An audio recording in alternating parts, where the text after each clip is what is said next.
If you have been thinking about making soap but don't know where to start or what equipment you need, this video is just a basic breakdown of what you will need to get started to make soap, whether it's cold process or hot process. And I'll do some other videos going through the differences between the two. But first thing you'll need, as far as safety is concerned, you'll need gloves to protect your hands. Okay, a mask, and to be in a well ventilated area. Once you start mixing the lye with the water, it creates a fume, a toxic fume. So you want to protect your lungs from that. You'll need your containers, water, oil. I usually have at least 3: water, oil, and then I usually keep my lye in this one. You'll need some type of mixing utensil. I typically use these. This is silicone. The yellow is silicone, which is good, and it has that little point for getting into the little crevices, and it's flexible. And this is plastic. One thing I've noticed about this plastic is that it breaks down over time. Okay, you'll need something. Although you can mix with those spoons, it'll take a long time for the soap to come to what we call trace, meaning that it's ready to pour in your mold. So you'll need a stick blender. This right here is a stick blender I've had for years. It's a 2-part, and I've also used a 1-part where the top part doesn't come off, but I find that a 2-part is easier to clean. So you'll need that to help with the mixing. You'll need a mold, something to pour your soap batter into. Any type of mold, and you can really use anything. If you don't have a mold or anything, you can use anything. Something as simple as an old plastic bowl, reusable bowl like Glad or something. This is an infrared thermometer. This is good to ensure that you have the right temperature on your soap batter, because you don't want it to be too high of a temperature or too low of a temperature. It can affect the process of your soap making. Okay, and you'll also need, which I don't have any right now, but I have some reading glasses, but you'll need some type of goggles. You'll want to protect your eyes. If you wear glasses, that's fine, but you'll need some type of eye protection or goggles to protect your eyes. This batter is very caustic, meaning damaging, corrosive.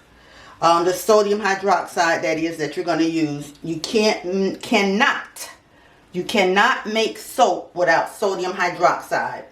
Okay?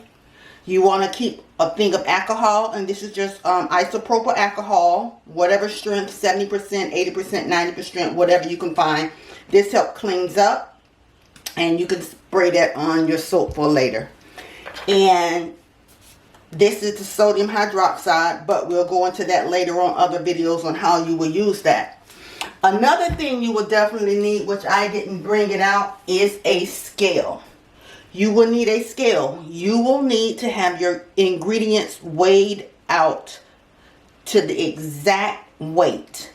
Whether you're using ounces, grams, milliliters, whatever your unit of measure is, you will need a scale.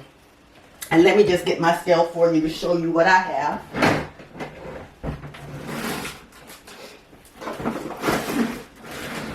And keep in mind, you'll also need something to heat your oils in. Okay? So this is the basic scale that I have. It works with a battery and as well as with the plug. It also has different measurements, ounces, grams, whatever. You can change that out. Maybe my battery's going dead. But anyway, kilograms, whatever your measurement is, okay? You will definitely need a scale. You cannot make a good batch of soap without it. There's no approximation. There's no this. There's no that. Unless you are an old-time soap makers where you didn't have scales and things of that nature. Then you'll also need a heating element. What I typically use is to heat my oils, because nowadays I've become to prefer the hot process method, especially if I'm making soap for my home. It's quicker. Okay, you'll need something to heat your oils, your butters, and I just use a crock pot.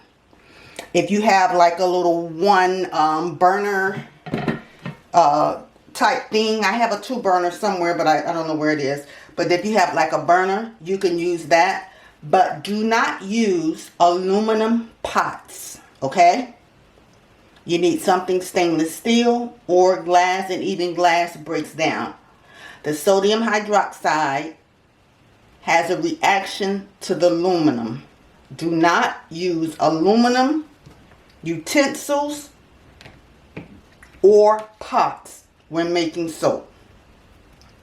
These are the basic items you will need in order to make soap. As I go through and start making videos about the soap making process, I'll go through each step. But first thing, scale. You will need your containers for your water, your oils, sodium hydroxide.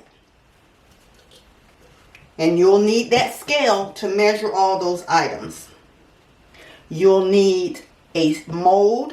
You don't have to go out and buy a mold if you want to. If you don't want to or don't have the money, you can use what you have around the home. An old plastic container or an old box, maybe lined with some wax paper, not wax paper, but plastic wrap. Whatever brand of your choice, it doesn't matter. Name brand doesn't matter.